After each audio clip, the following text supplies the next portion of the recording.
সোমবার ভোরবেলায় দক্ষিণ ইসরায়েলের শান্ত শহর ওফাকিম অন্ধকার ঘরে নিঃশব্দে ঝুলে ছিল এক রিজার্ভ সেনার নিথর দেহ। তার পরিচয় মৃত সেনাদের দেহাবশেষ শনাক্তকারী ইউনিটের সদস্য। সেনাবাহিনী নিশ্চিত করেছে এটি আত্মহত্যা। এটাই প্রথম নয়। গাজা যুদ্ধ শুরুর পর এমন ঘটনা ঘটেছে প্রায় 50টি। ইসরায়েলি সংবাদ মাধ্যম হারেটস বলছে, এই অদৃশ্য যুদ্ধে আত্মঘাতী সেনাদের সংখ্যা বাড়ছে। 2023 সালে 17 জন আত্মহত্যা করেছিলেন, যাদের মধ্যে 7 জনই অক্টোবরে যুদ্ধ শুরুর পর। 2024 সালে এখন পর্যন্ত আত্মহত্যার সংখ্যা দাঁড়িয়েছে 24-এ।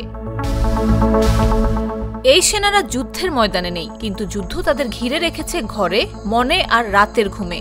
বিশেষ করে যারা মরদেহ শনাক্ত করে যুদ্ধ শেষে বেঁচে ফিরে এসেছে, তাদের অনেকেই ভুগছেন পোস্ট ট্রমাটিক স্ট্রেস ডিসঅর্ডারে, যাকে পিটিএসডি বলা হয়। সেনা পুনর্বাসন কেন্দ্রগুলোতে প্রতি মাসে ভর্তি হচ্ছে শত শত মানসিকভাবে বিপর্যস্ত সৈনিক, কিন্তু ঘাটতি রয়েছে প্রশিক্ষিত মনোরোগ বিশেষজ্ঞ, মনোবিজ্ঞানী ও কাউন্সিলরের। সেনাদের এসব আতঙ্কের পেছনে রয়েছে এক ভয়াবহ পটভূমি, গাজা যুদ্ধ।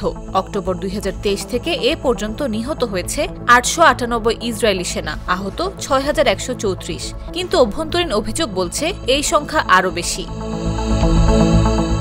অন্যদিকে গাজার স্বাস্থ্য মন্ত্রণালয় জানায়, ইসরায়েলি হামলায় প্রাণ হারিয়েছেন 60,000-এর বেশি ফিলিস্তিনি। পুরো অঞ্চল পরিণত হয়েছে ধ্বংসস্তূপে।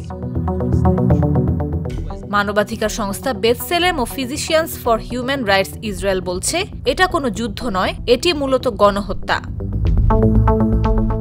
বিশ্বের চোখ এখন আন্তর্জাতিক বিচার আদালত ও আন্তর্জাতিক ফৌজদারি আদালতের দিকে, কিন্তু সে বিচার কবে হবে, আদৌ হবে কিনা জানেন না সেই নিঃশব্দ ঝুলে থাকা সেনাটিও। নিউজ ডেস্ক, জাগো নিউজ।